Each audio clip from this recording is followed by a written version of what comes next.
Alors, Monsieur Cohen, on va rester sur le sujet de la série, Oui.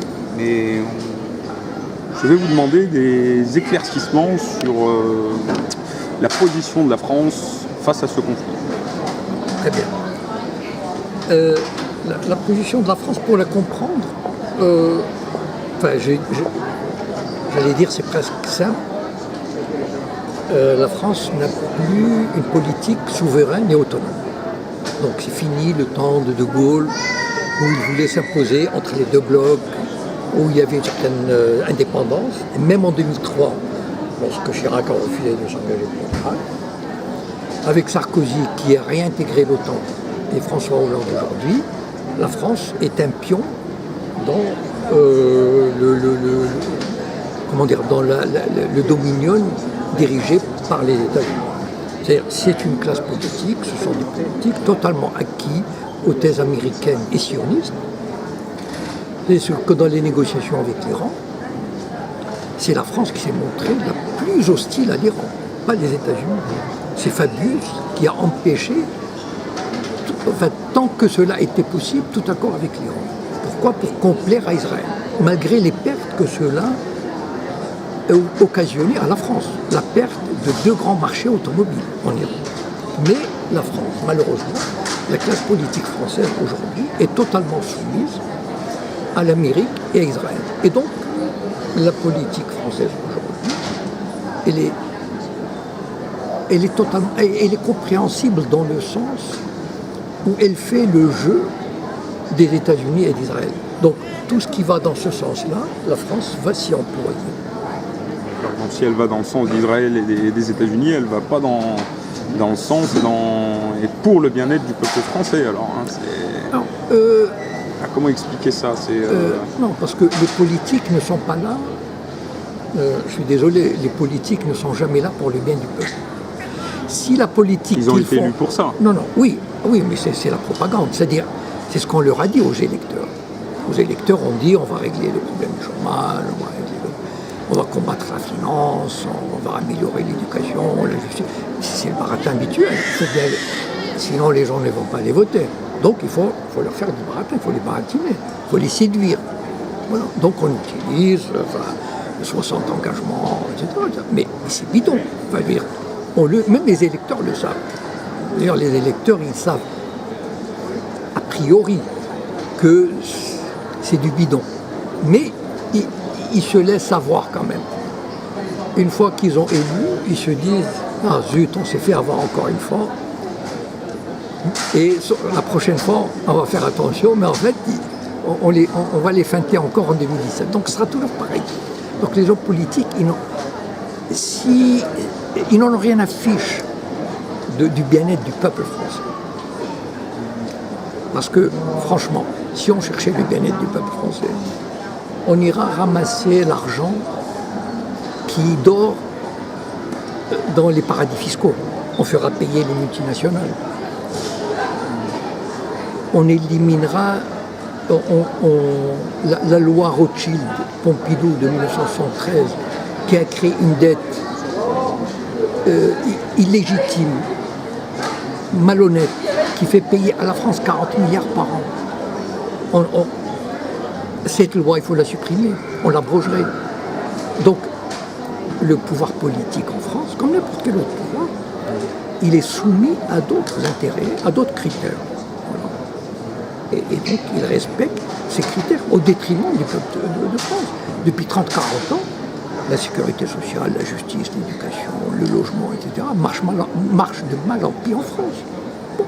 Mais tous les gouvernements de droite comme de gauche continuent de la même politique. Donc, bien que ce soit contre l'intérêt du peuple, le gouvernement continuera cette politique en Syrie. Alors, c'est très intéressant ce que vous avez dit sur la loi Rothschild de 1973. Pouvez-vous développer pour expliquer aux Français qui ne sont pas au courant de cette loi quels étaient les enjeux de celle-ci et qu'est-ce qui fait qu'aujourd'hui nous en sommes là et les répercussions qu'a eu cette loi. C'est une loi qui a été votée pendant les vacances de Noël de 1973. Donc il y avait très peu de gens au Parlement, il y avait très peu de gens qui savaient de quoi il retournait. Et puis finalement on s'était dit, parce qu'en fait c'était une loi qui a été adoptée quel est le principe de cette loi? En 1945, il y avait, la France était lancée dans des grands travaux de construction d'immenses villes de HLM, Concorde, Airbus, etc. Enfin, moi, j'en oublie, enfin, l'espace et tout. Grâce à quoi? Le gouvernement français s'adressait à la Banque de France et lui disait « J'ai besoin de 50 milliards de francs pour construire des centaines de milliers d'appartements en HLM. » Et la Banque de France disait voilà l'argent. Et le gouvernement remboursait à 1,5 avec un intérêt de 0,2% ou 0,5%. Et la France n'était pas endettée. Jusqu'en 1973, la dette par tête d'habitants en France était de quelques centaines d'euros. Alors qu'aujourd'hui, elle est de 30 000 euros. Qu'est-ce qui s'est passé? Les banquiers Rothschild et Pompidou, qui a travaillé chez Rothschild, ils ont dit il y a un marché, il y a un truc à prendre ici. On va interdire à la Banque de France de prêter au gouvernement. Si le gouvernement a besoin d'argent, il faut qu'il le demande à des banques privées. Et les banques privées, elles vont prendre l'argent à la Banque de France. Donc la Banque de France prête aux banques privées à 1,5% ou 1%, et les banques privées prêtent au gouvernement à 2 ou 3%. Et elles empochent la différence. Donc ce qui fait qu'en 40 ans ou 50 ans, la France s'est retrouvée piégée avec une dette qui est totalement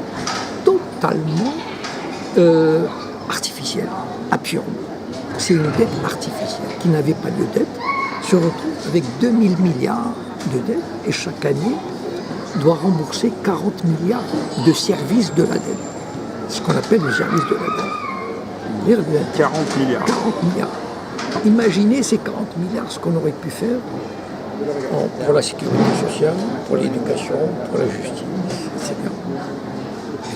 Voilà ce qui est terrible.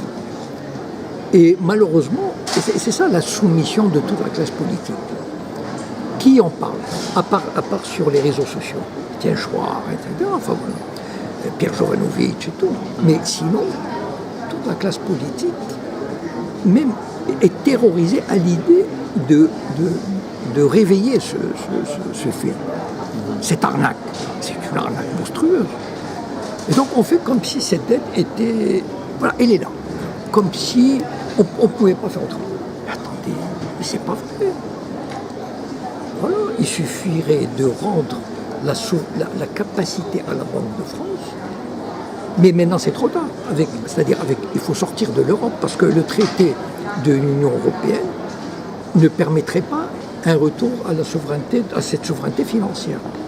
Donc en fait tout est lié finalement. Enfin, c'est-à-dire que pour retrouver cette souveraineté, pour retrouver une indépendance, il faudrait sortir de l'Europe, enfin de cette Europe-là, de cette Union-là. Mais ça c'est, c'est un autre... Il faudrait que la France retrouve sa souveraineté nationale. Oui, mais je veux dire, comment dire, c'est fichu.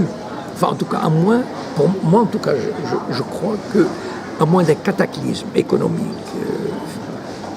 Dire que c'est fichu, c'est un peu pessimiste. Alors, aujourd'hui, il y a beaucoup de Français qui se battent justement pour retrouver leurs droits. Tel que je vois les choses. Voilà. Qu'est-ce qui me rend pessimiste? Je vois le peuple grec qui a été soumis à un régime terrible. Il n'y a pas besoin d'entrer dans les détails. Le peuple portugais, le peuple espagnol. On a donné un bulletin de vote à ces peuples-là. Ils se sont soumis. Donc, et le peuple français ne fera pas différemment. Voilà, c'est ça le drame. Alors, qu'est-ce que vous pensez qu'il faut faire? Il faut que les Français s'insurgent? Je ne sais pas. Il faudrait d'abord qu'ils soient conscients des enjeux. C'est-à-dire que, par exemple, cette histoire de la dette, il faudrait la populariser au maximum. Mais comme nous qui sommes dans les réseaux sociaux, nous touchons 10 à maximum 20% des gens. 20% de la population française. Voilà. Mais les grands médias, ils sont entre les mains, pourquoi des banquiers ont racheté Libération, l'Express, iTélé, enfin, il y a une raison. Pourquoi des banquiers, pourquoi le Crédit Mutuel a racheté la moitié de la presse régionale? Pourquoi le gouvernement français finance à hauteur de 25% tous les grands journaux qui seraient déficitaires? Pourquoi? Il y a une raison. Même l'humanité. Donc, tous ces médias, radio, presse, télévision, ils jouent le jeu, obligés. Et donc, ils trompent les gens. Donc on en déduit que les médias français, voire même internationaux, sont à la solde de la finance aujourd'hui. C'est évident. Enfin, je veux dire, c'est tellement évident que... Enfin, je veux dire, à la limite, on ne cache même plus. C'est-à-dire aujourd'hui, Libération appartient à un financier franco-israélien. Point barre. Voilà. L'Express, pareil, iTélé, pareil, etc. Canal+, pareil. Donc, aujourd'hui, les choses sont claires. Le Figaro appartient à un industriel de l'industrie militaire, Dassault. TF1 appartient à un constructeur immobilier, etc. Ah oui. Donc, les choses sont claires. Les médias sont entre les mains des banques et des grands financiers. Donc, il ne faut pas attendre de miracle, quand même, de ces gens-là. Et donc, voilà, ils créent, ces médias savent créer une fausse opposition.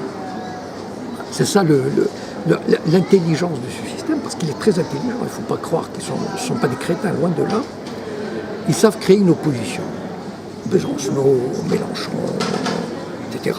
Voilà. Un semblant d'opposition. Voilà, mais une opposition qui ne remette pas en cause le système. Jamais on ne verra Étienne Chouard ou Pierre Jovanovic, etc., dans les médias, les grands médias. Et donc finalement, ils s'y connaissent. Et quand quelqu'un semble sortir du lot, par exemple, en ce moment, c'est très intéressant. Onfray, par exemple. Onfray, il commence à avoir un discours au-delà de l'opposition traditionnelle. Et bien là, on lui tombe dessus. Il commence à être attaqué. Oui. Libération, depuis quelques jours, il le tabasse, c'est-à-dire il le met en garde. D'ailleurs, c'est quasiment une mise en garde.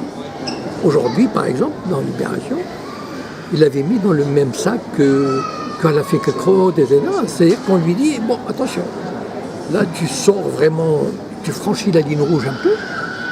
Si tu sors, tu vas perdre tout, ou alors tu reviens. Et donc, c'est ça aussi le pouvoir médiatique. C'est qu'ils peuvent diaboliser pratiquement n'importe qui. Ils peuvent rendre légitime le gouvernement. Voilà.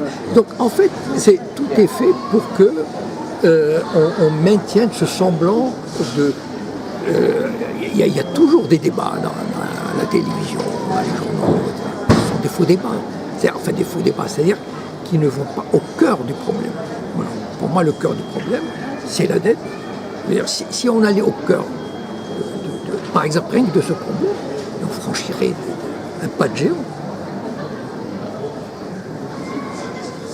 Merci, M. Le Cohen.